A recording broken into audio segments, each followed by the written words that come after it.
Welcome to the Abundance Journey, the show that helps spiritual entrepreneurs create an abundance mindset that accelerates revenue. Secretly, everything you experience in your life is actually abundance. Once you understand how to activate abundance, you find yourself in flow with your business and clients, so it's easy to create the revenue you want. The Abundance Journey is the only show that activates abundance for you, so you enjoy rapid results in your business. Here's your host, the Abundance Ambassador, Elaine Starling. Did you know that your entire life is controlled by the stories that you tell yourself? Yeah, it's really true, because every single thought you have is a story that you're telling yourself. Now, it really, really helps when you learn how to tell empowering, uplifting, inspiring stories to yourself and to everyone else. And that's why I am so delighted that we get to chat with Amy Vogel today, because this woman is an expert all about stories. She is a spiritual storyteller who empowers women to heal and find their own voice so they discover how to impact this world for the better. Because your stories move mountains. They don't just move you, they move everybody you're connected to. Amy knows that stories really stay with us. Stories get into our blood, down into our bones. They lead us to the truth about who we are meant to be. Even a story you don't like can actually move you forward in your path of healing, hope, and transformation. Amy knows down to her bones, because she's done this forever and she's such a great expert. She knows that a well-told story can change the course of history. It can be a shining beacon of hope, or it can completely topple an empire. It's all about the story. That's why every single story that Amy shares always relates to her spiritual foundation and her experience in becoming her higher self. That's what we all want to do. Amy, I am so grateful that you could take the time to join us today. Elaine, I am so excited and humbled to be here. It's funny when you listen to somebody else describe you in front of you. It's a humbling, but I'm grateful for the experience. Well, it's so ironic that we do not see ourselves as others see us, right? Yeah. And so the world truly is a mirror reflecting back who we are being in the moment. It's not really about the doing, it's about how we're showing up in whatever we do, in everything we do. And that gets reflected back. And so I love what you're doing, because yeah, your life is a story, and it's always a story you're telling yourself. We know that when we want the external world to change, something has to change inside here.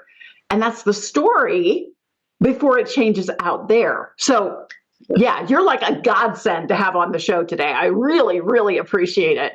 Great. Well, I love this, and I was part of a church. I was in ministry for a long time. I was an associate pastor, and so I took a preaching course, and I had a preaching coach. And the thing that stood out about me that she drove home with me, and what came from the workbook is, when you preach, the person you preach your sermon to first is yourself.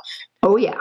And so the idea of a sermon is a story. I mean, those are the best. And that's the way I always preached, and the way I like to speak to groups is narratively. So I love that.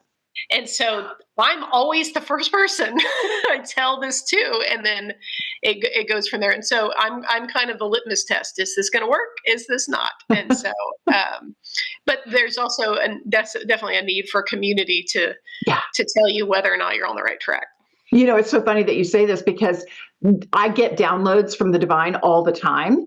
And it's really interesting because often, I'm sharing a message with someone and they're like, we were kind of hoping that you would listen. The idea was that maybe you could hear this. Yep. So, are you tuning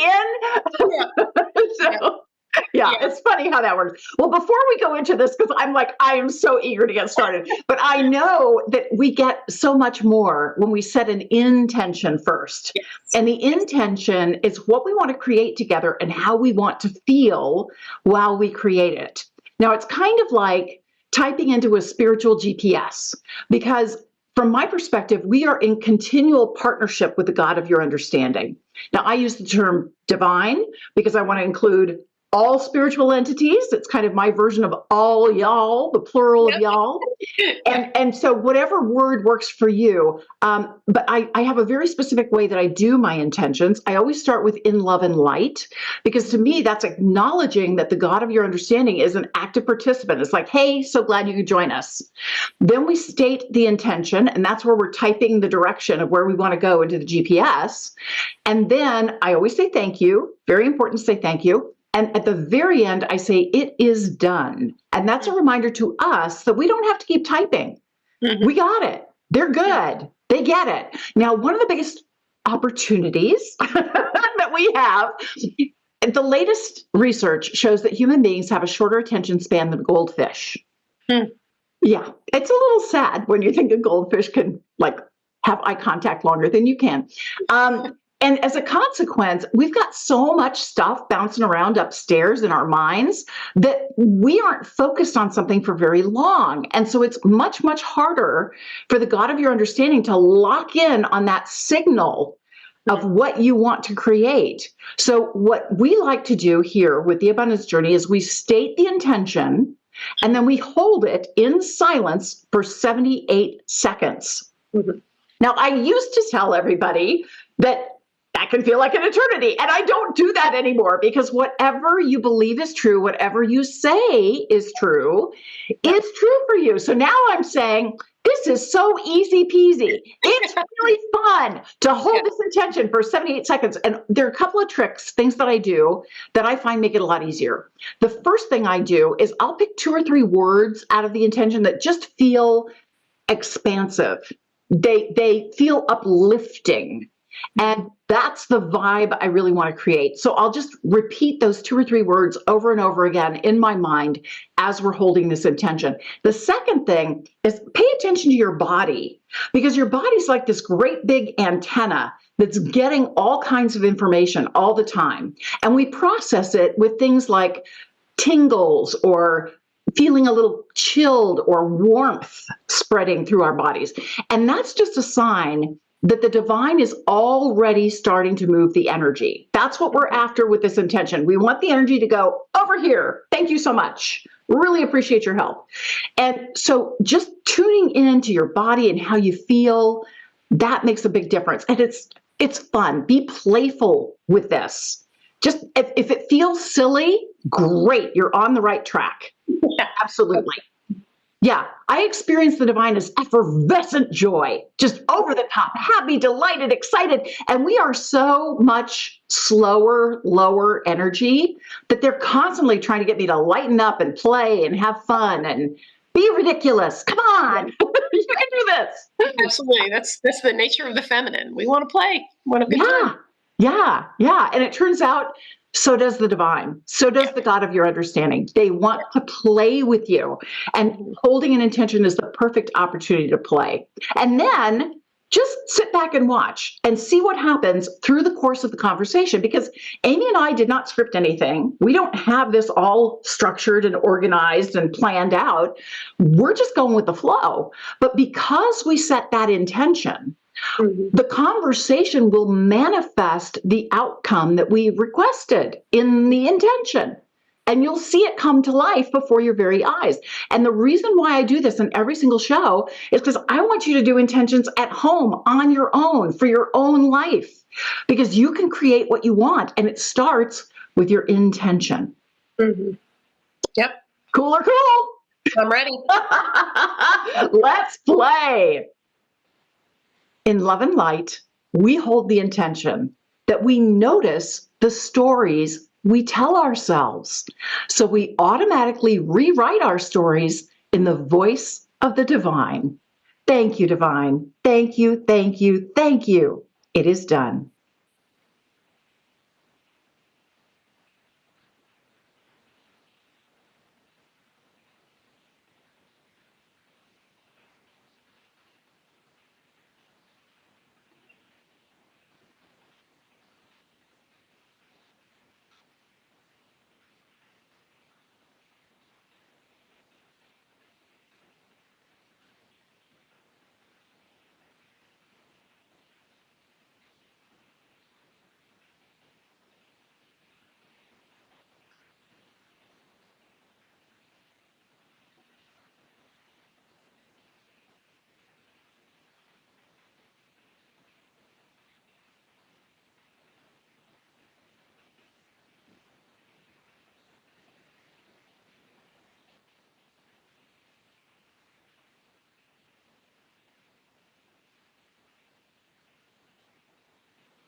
We give thanks, and so it is.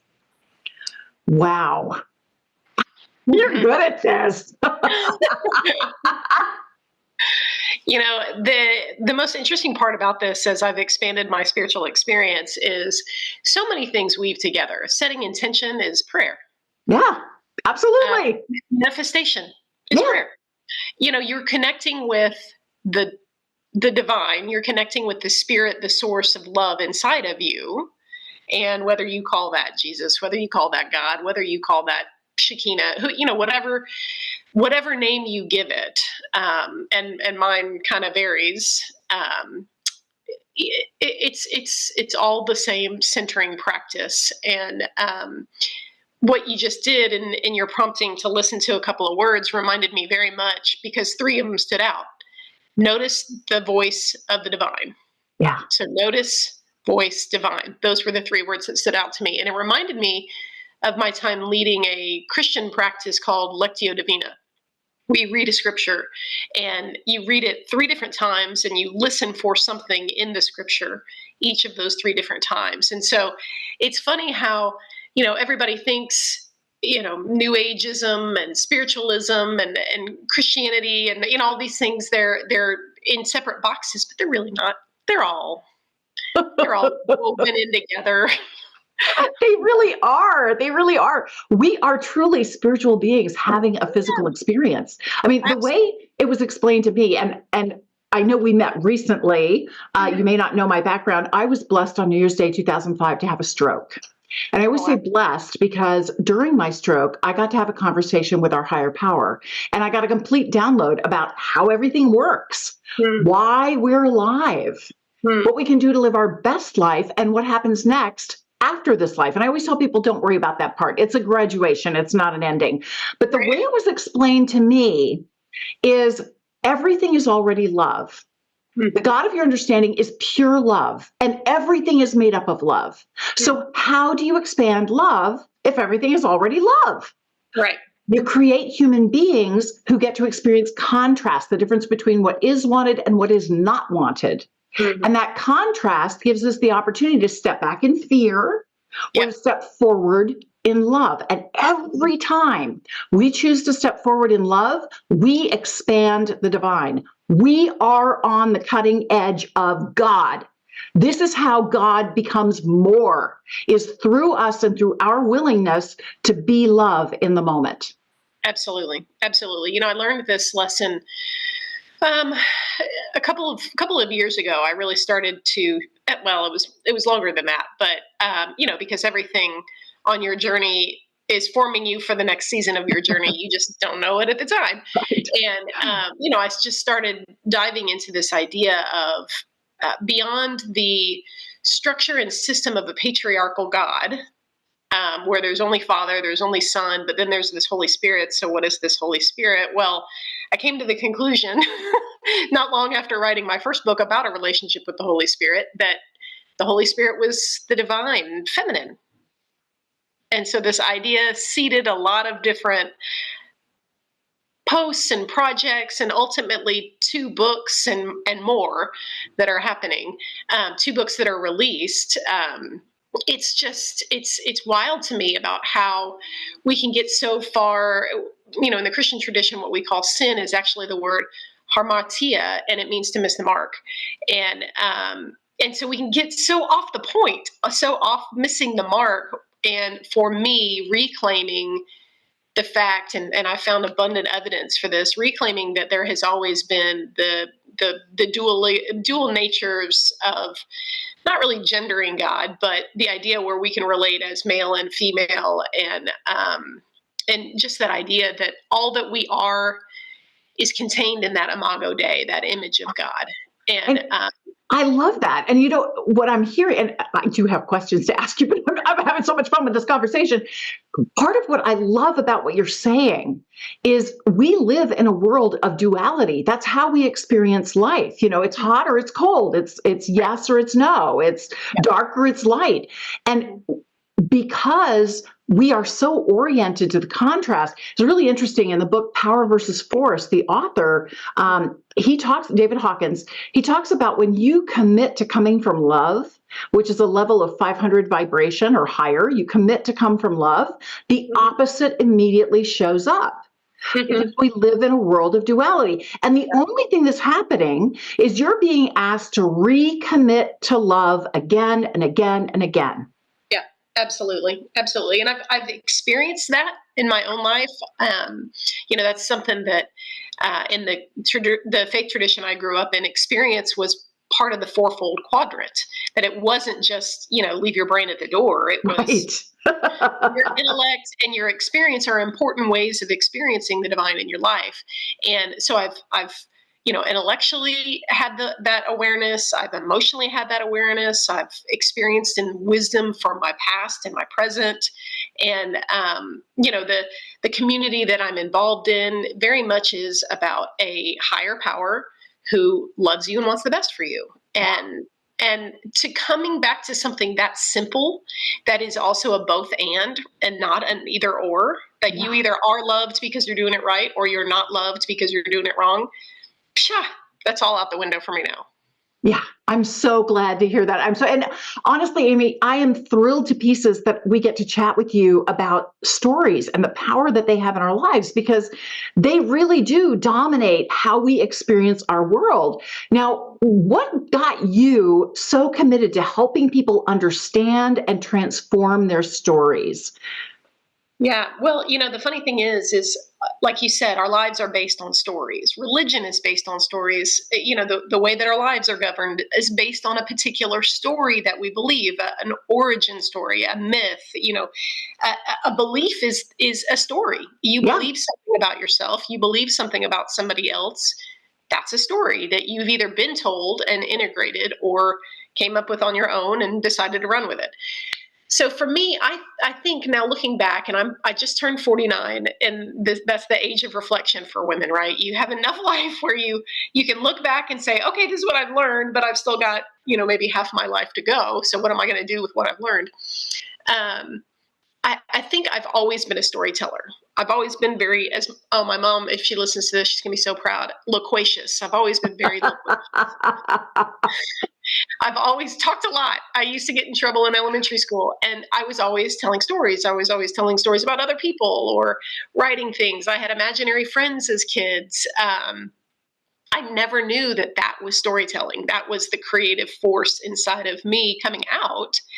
And I didn't really even think and wasn't really encouraged to pursue it, because I loved science. I was really good at science. So I went to college for a pre-med degree and got to anatomy. And here's the story, the story that changed the trajectory of my life. I loved anatomy lecture, but then I get to the lab and we have to dissect a dog. That was it. I mean, I got through the class, but I called my parents after that and said, I can't do this. And they said, you have 4 years, get out in 4 years. And so I muscled through, but I just knew I couldn't continue with that version of who I was when faced with the reality that I couldn't. God bless that there are people out there who can. But as far as I'm concerned, the reason why it's on the inside where I can't see it is because I really don't want to see it. Right. Enough is enough. Yeah. Absolutely. Awesome. Absolutely. And, my oldest daughter loves to dissect things. God bless her, right? But for me, it was time to change direction. And so I ended up getting into sales. That's where that ability to talk a lot comes in handy. And I know now that I was telling stories about my products to my customers. And so I always liked writing them. And so anyway, fast forward about 15 years and I'm home with 2 of my girls, and I'm longing for I had left my corporate job and I was longing for something. And so I started a blog. I started telling stories about our life, and that was back in 2008, and it has evolved since then. So now here I am telling my own stories, whether those are in written book form or blog or, coming on podcasts, speaking to groups, or coaching other people to find their voice, to find their story, specifically women. I really connect with other women and helping them heal so that they can tell the story, because that impacts the entire world. Yeah, it sure does. It sure does. And, it's really interesting because I have struggled for a long time to share my story. I didn't tell anybody about my conversation with the divine for 3 years after it happened, not even my husband, because I was like, holy cow, what just happened? That can't be real. This has to be make believe. But I kept getting downloads. I kept getting information. I kept getting guidance. And it's very interesting. But one of the messages I received is whatever you believe is true for you, not for anybody else, just for you. And so that's why it's so important to listen to the stories that you tell yourself. It was really interesting. Just a few months ago, I was standing in my kitchen doing some dishes, and I was just musing over why is it sometimes it's so easy to complete a project that you're working on, and other times it's just impossible. It feels like, you just get roadblock after roadblock. What's going on there? And I immediately felt and heard this really, really loud, forceful voice in my body. And it said, when you deny your power is denied to you. Wow.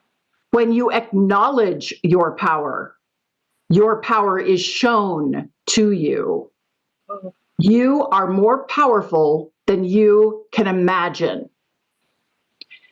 And it made me step back and really look at what are the words that I'm using? What are the stories that I'm telling myself? Because I struggled for years to be open about this conversation that I have with the divine and the messages that I received. And even though I have my book out, 5 Steps to Activate Your Abundance, got to remember the title, I still can find it challenging to speak up. And yet the message I received, it feels really great when I can be my true authentic self and share where I'm coming from. But it's not about me. It's about being willing to be open so the divine can flow through me to bless those I'm speaking with. It's up to them to receive the blessing. It's up to me to make it available. Yeah. And so, I got to ask you this question, though. As a spiritual storyteller, what happened after you got that message? Because I've had experiences like that doing just really mundane tasks. And I feel like I come out of a haze. And I mean, did you fall on the floor? No, I immediately ran to a notepad and a pen and I wrote it down because I was like, okay, somebody really, really, really wants me to get this. And there was kind of a subtext of, sweetheart, take off the training wheels. Stop playing small. Stop pretending you can't do this. Stop thinking it's all about you, because it's not. Right. We created you for a reason. Right. That was the other thing that was really interesting, because when I had my stroke, I felt like I was in this massive cloud, and I was a part of it and it was part of me. And I felt this cloud speaking to me, but it was not our usual senses, no sight, sound, taste, touch, smell, none of that. It was like this instantaneous knowing in my body, 360 degrees, past, present, future, colors we can't name, things we can't hear, but everything all at once, all at one time. And I got this message, this is perfect. And somehow I knew it was talking about me. And of course, being raised a good little girl, I'm immediately like, are you kidding? I am so far from perfect. I don't speak multiple languages. I haven't solved world hunger. I'm not all that, Right. And I got this message back, no, you don't understand. You are deliberately designed with your skills, your abilities, your talents, your interests, your preferences, and your hot buttons, your issues, your challenges. We put all of that together into one whole being, and that is perfect. This is exactly what we need right now. You are perfect. Yeah, I have 2 thoughts on this, so let me come back to both. Yeah. So, first, the title of my first fiction book that I released in January is called Teleosis, and it's a Greek word. And I built a whole world around it, and it's fascinating. Check it out. But the Greek word teleosis, which the main character actually describes to her therapist in a scene in the book, is it comes from the verse. I think it's Matthew. I think it's 5:8 or 5:11, where Jesus says, "Be perfect as your Father in heaven is perfect." And we have taken that word perfect and run with it in the totally wrong direction. What it actually means is to become all you were created to be. So like an acorn you hold in your hand, an acorn has everything in it to become an oak tree. Yep. Everything. And so all that you are created with purpose to do is already inside of you. Yep. You just have to, one, you got to grow up, and two, you have to learn how to access it. So, but you have to also remain that childlike play, that childlikeness, not childishness, but childlikeness. But just so, and this is my second point. This is the message that the world has. It has it being presented to it in multiple forms. And I see it all over social media, in podcasts like yours, in television, you name it. It's this idea that there's so much more possible. Yeah. But that resistance that rises up to meet that same vibration, to meet that love vibration that you were talking about, it's also prevalent. And so you have mental health disorders. You have a generation that is quite familiar with anxiety and depression and knows all of the mental health buzzwords and has experimented with them all. Doing all of the shadow side of things, not the shadow work, but the shadow side of things. Because they are longing for purpose. So you have all of these healers and light bringers that are bringing messages of hope and purpose, like you and I, because there is such darkness in the world that wants to keep humanity from becoming all we were created to be. And the thing that I find so interesting is every time I feel resistance, it's like the divine is shining a spotlight and sirens are going off. It's like, honey, this is your big growth area right here. Pay attention. We're sending you resistance because this is where we want you to grow. And so, yes, I agree with you. There is darkness out there. There are challenges. I mean, I do not watch the news because it's not balanced. It is strictly trying to capture your attention and get you anxious so you'll stay tuned and they can sell more advertising. I used to be in advertising. I know. This is how it works. So I don't watch that anymore because honestly, you have the opportunity whenever you notice something negative that has happened, there's a natural disaster. Just send love and blessings to those people. Take 3 deep breaths and send love and blessings. That's one of the most powerful things you can do. I am totally going off script and I have to get back on a couple of my questions. This is a really important one and I just love chatting with you, Amy. I'm sorry, but you have to stay here all day. So, no, I always ask people, given the work that you do, helping people understand their stories and develop a new story for themselves so they live into that, how do you define abundance? Oh, it's interesting that you asked this because I was just writing this morning and I would say a foil to my main female character, a man who he's got not so great intentions. And I was writing about how he had the symbols of abundance stitched into his, basically like the lapels of his clothing, the neckline of his clothing. And the main female character thinks as if he's the carrier of prosperity. Right. And that's I think what, and abundance is actually one of my words for 2024. I have five words and abundance is one of them.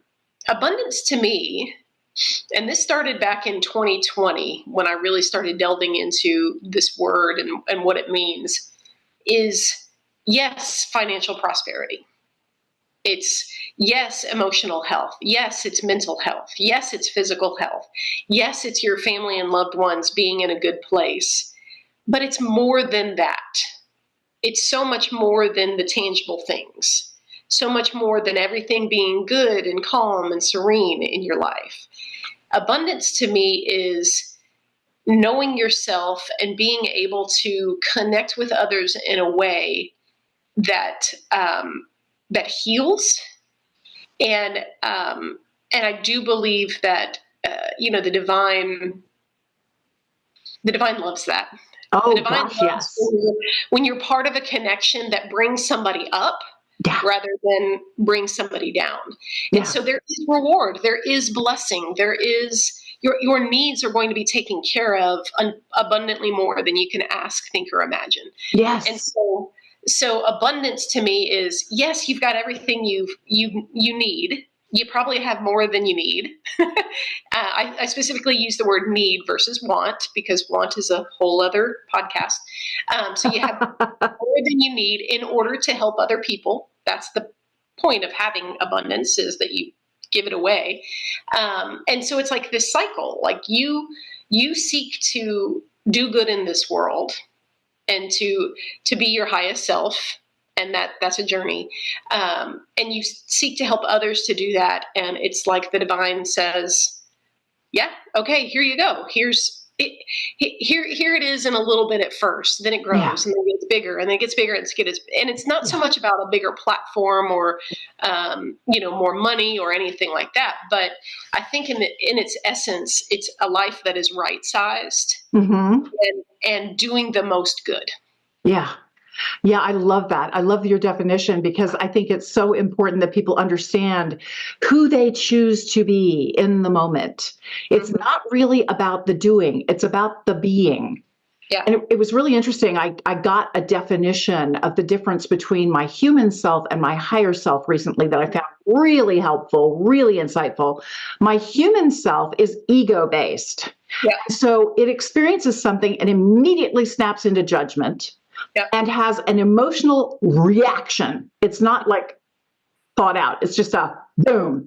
Yep. And usually it's an I'm right, you're wrong. And the more I convince you you're wrong, the more right I am. Right? Sure. It's like that. But sometimes it's like, oh my gosh, that person's so right. I must be really wrong. And then you beat up on yourself. Either one of those is strictly the human self having a human experience. Never beat yourself up for having a human experience. You're here to experience contrast and grow through the contrast because of the contrast. So it's fine. It just happens, right? Now, the higher self, when I'm in my higher self, I'm in a space of observing. So somebody might be doing something that I find a little odd or it irritates me or whatever. I can step out of the irritation and just go, oh, okay. I'm gonna say a friend of mine's name, Beth. Beth is just Bething. She's just Bething. That's all it is. I don't have to engage. I don't have to own her experience. I don't have to lock in on that. It's like a breeze blowing past me. It's just a breeze. It's fine. It's all good. So I can stay in that observant space. And when it's appropriate, I can respond with grateful compassion and supportive love. Yeah. I love that. I love that dichotomy of, the ego is completely reactive. And the ego, I believe we were given an ego to keep us safe. And yet the ego views the world as a threat. Yes. And our highest self, our divine self, is there to, like you said, observe. And when we live from our highest self, we get choices. When we live from our ego, there's no choice. You're just reacting. But when you live from your highest self, you get choices. And that takes a long time to learn and to cultivate. That's why I said you got to grow up, right? You can't stay in your ego or, as Freud said, your id, right, for your whole life. Although a lot of people do. And then, and expect everything to always be hunky-dory. But, you start living from your highest self and you get the choice to do better, be better, experience the contrast of life, the difficulties of life in a remarkable way. Like you said, your stroke, most people would say, oh, that's terrible, Elaine. It's terrible. It was a blessing. It was a huge blessing. And I came out of it with no damage whatsoever. I've been checked out by doctors and they're like, we have no clue that anything happened. The only proof I have is the hospital bill. And I like it that way. Thank you. Thank you. Thank you. Yeah. Absolutely. I want to ask you. Couldn't get to you any other way. Exactly. I always tell people, you know what? When God wants to have a little conversation, God's going to have a little conversation. Yeah. It's really interesting. Now, I know you've worked with hundreds of people and you've seen people who are struggling, right? Mm-hmm. And it's because they're not telling the right story. How do your clients know that they've reached that point where it's time for a new story? I need to figure out what my story truly is, and I got to call Amy. Well, yeah, I would say they usually, people are going to call me to help them until they know that there's something that needs to change. So that cognitive dissonance is active, right? There's something there's something I'm here to do. There's something I want to communicate. So they're already on the path of that change, of that difference between living between ego and your highest self. They're already on that journey. And some people have to, heal differently. And I don't like to say more or less. It's not, healing isn't quantitative. But that's part of what I do is empower and coach and help people to not only have a vision for what they want to do, because one of my favorite scriptures is, it says, it's from Proverbs, without a vision, the people perish. Yeah. And so you're going to go off the rails if you don't have a vision keeping you going. And then the next scripture I like about vision is write it down and make it plain. So other people can read it. It's like there's a dual message here. You got to have a vision, but you also have to make it plain for other people. And so the people that are coming to me for coaching, they know that there's something they want to communicate, whether that's their life experience, whether that's their business, their business acumen, whether that's a fictional story that's been burning in them. They already have some idea of how they want to do that. And so what I do with my clients is walk them through that process. You have to know why you're doing this. You have to know, have an idea of how you want to do it. You may not know exactly because it evolves. I mean, you wrote a book. I don't know if you had a podcast at the same time. I used to have a podcast. Now I write books, but I still love to be on podcasts. So that's going to change depending on the seasons of your life. But you've got to have that why, that big vision. And then I help them with the when, the where, the how, those milestones along the journey, and people heal as they write. It's incredible. But one thing that I've noticed, and maybe you have the same experience, there's, like we were saying earlier, in order for your external world to change, something has to change inside you. Yep. There is a willingness, there's a shift in your perspective.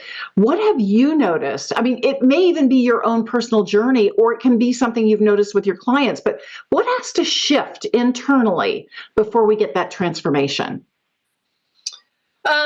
It can be wordless, but most of the time it is a longing for something more. That the way that I am currently living my life, and these are my words that I use to describe it, the way that I'm currently living my life no longer works for me. It did.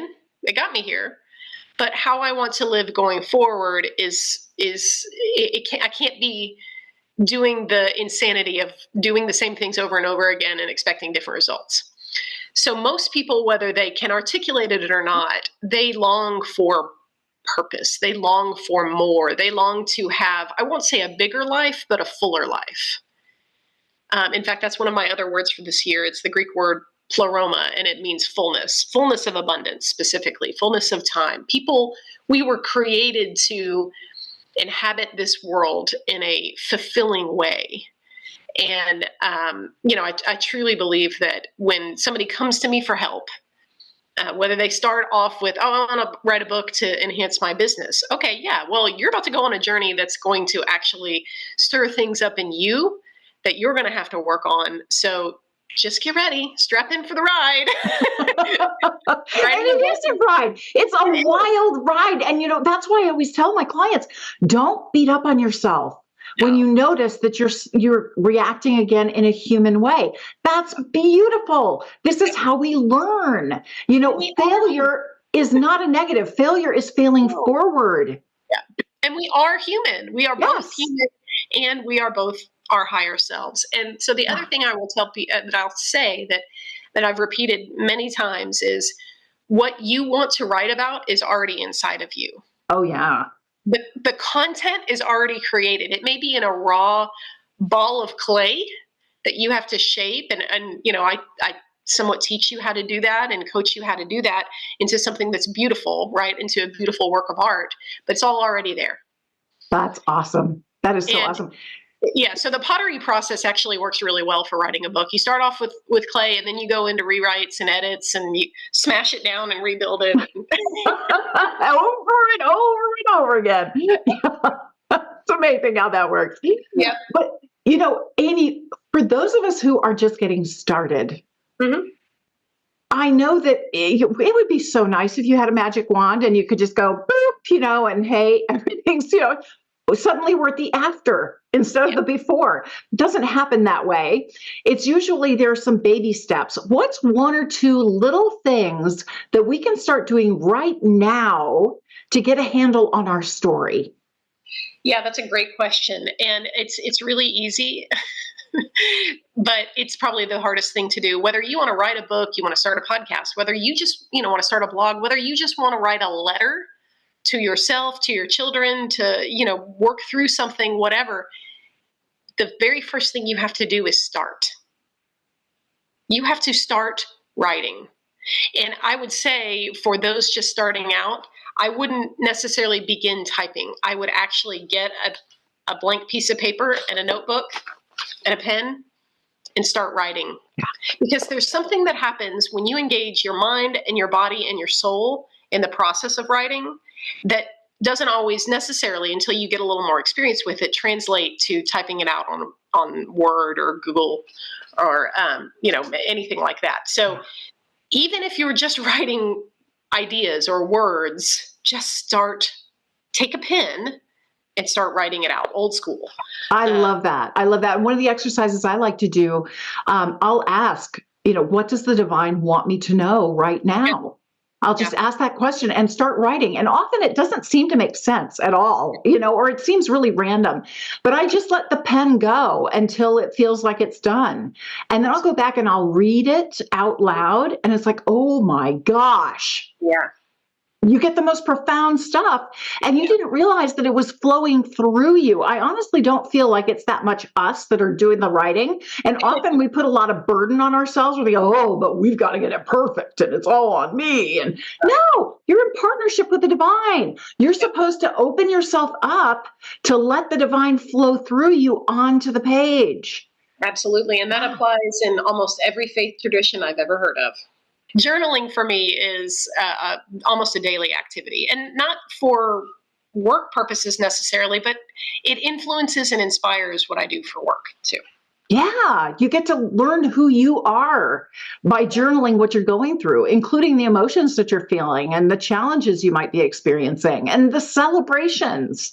Often we forget to do that joy spotting. I don't know if you've heard of this, but it's a technique where throughout your day, you notice little things that bring you joy, like birdsong or a great cup of coffee or a wonderful conversation, little things, and they add up. They build momentum. Speaking of momentum, Amy, you are so generous. I mean, you've spent so much time with me, and I'm talking your ear off, you poor thing. And you also offered this amazing free gift. Could you tell us a little bit about it? Sure. I think what I would love to offer people is this idea that you can come and join me for 30 minutes, and we can discuss the story that you want to tell and how to tell it. So it's just a quick consultation. It doesn't require you signing up for any coaching hours or any services or packages, but I'm going to be building a workshop around this as well. Just this idea of how can I help you get started picking up that pen and writing. So I love that.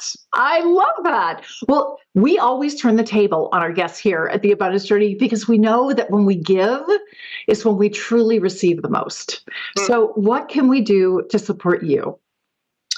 Oh, I think the greatest thing would be right now, I'm still building my authorship platform and my speakership platform. So if there's anybody who is interested in reading my books, they're all on my website, or having me come speak to their groups. I love that. As you can tell, I love talking to people. That loquacious little girl is not going anywhere. But if that's not something that you can do, buy one of my books and just see how it speaks to you. Yeah, I love that. Wow. Amy, I'm just going to have you back so I can keep talking to you some more. This has been such a blast. And I am going to have to complain just a little bit because I took so many notes. Now I have to find just one thing to do the activate abundance process around. You've got to be kidding me here. Okay. Well, you made my life a little difficult, but it's such a huge blessing because you had so many wonderful insights to share. I just can't thank you enough. Thank you.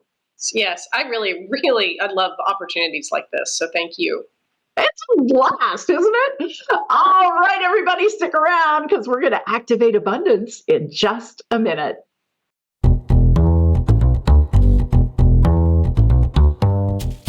Hi, it's Elaine Starling, the Abundance Ambassador. And I know since you're listening to this show or watching this show, The Abundance Journey, you really want to experience more abundance in your life. Well, that's why I wrote the book, 5 Steps to Activate Your Abundance. It's available for sale right now from Amazon, from barnesandnoble.com, and many international sellers. And I want you to pick up a copy because I'm really opening the kimono here and sharing all of the information you need to experience abundance in every single aspect of your life. The book's divided into 3 parts. Part 1 is called Meeting the Divine. This is where I share my near-death experience and the conversation I got to have with our higher power during my stroke. In Part 2, Messages from the Divine, I share the best practices that I was given, the secret sauce in how life actually works. And so you understand really why you're here and how you can make the most of your life so you love every single moment. And then in the Part 3 is Partnering with the Divine. That's where I go into each of the 5 steps to activate your abundance and explain exactly why it works so well. So take a moment to pick up a copy. It's available as an ebook, a paperback book, an audiobook, and a video course. So however you like to absorb information, abundance is waiting for you.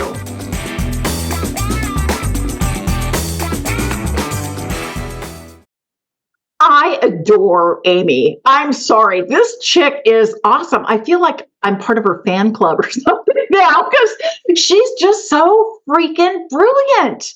I love the way she explained all about stories. And step 1, we're activating abundance. Step 1 is always gratitude. And I love having this space of grateful curiosity. And it just pays off because when I show up with grateful curiosity, I don't know how the conversation's going to go. I set the intention, and I think she really paid that intention off in spades, talking about how we can hear our inner voice and make sure that we're listening to the voice of the divine, not just our own voice. So I so love and adore Amy. Step 1, gratitude. Love it.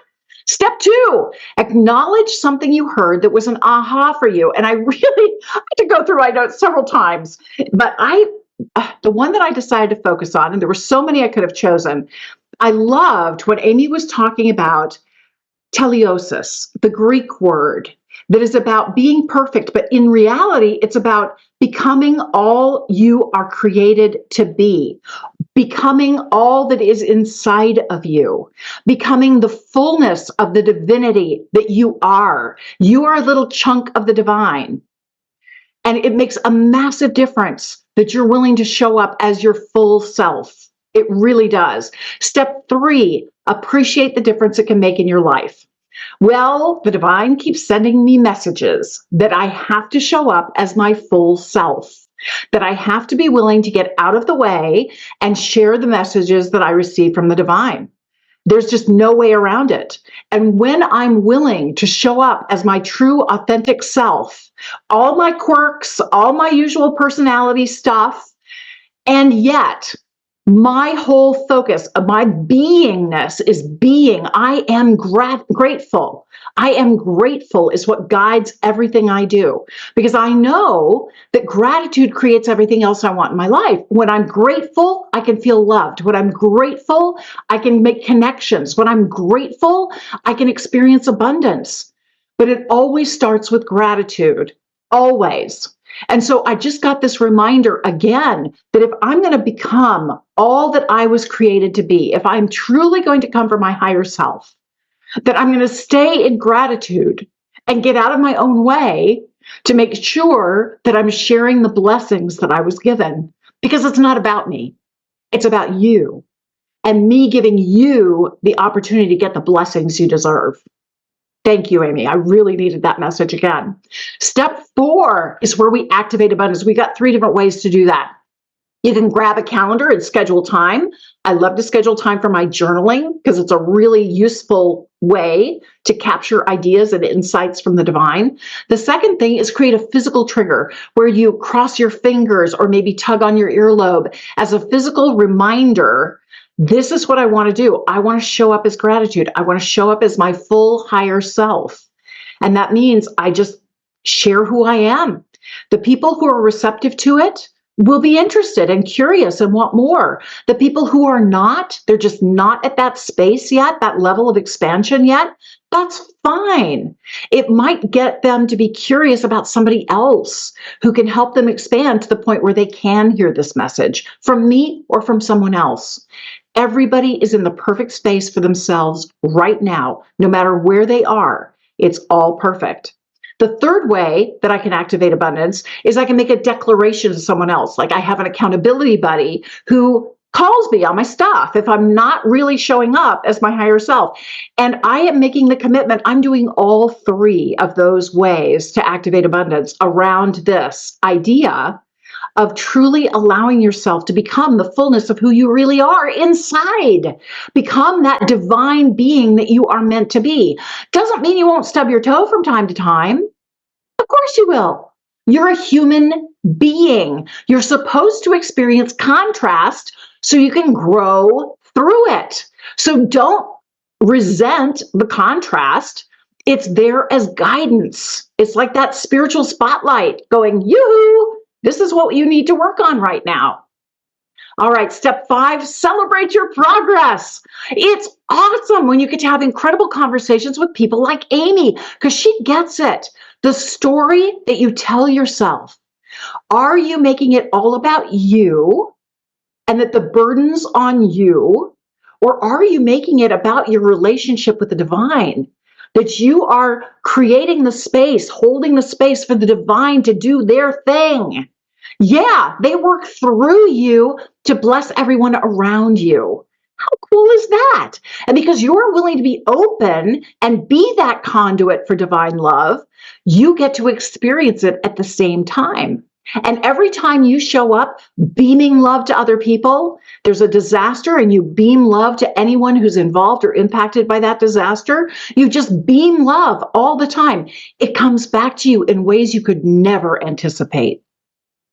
This is an amazing journey we're on. That's why I call it the abundance journey. It's an analogy for your life because your life is a continually unfolding, expanding journey of abundance, limitless abundance. And that's what I wish for you. Thank you so much for joining me today. I'm looking forward to seeing you next time for the abundance journey. You've been listening to the Abundance Journey Show with Elaine Starling. Visit theabundancejourney.com/podcast gifts to access today's gift, as well as gifts from our other guests.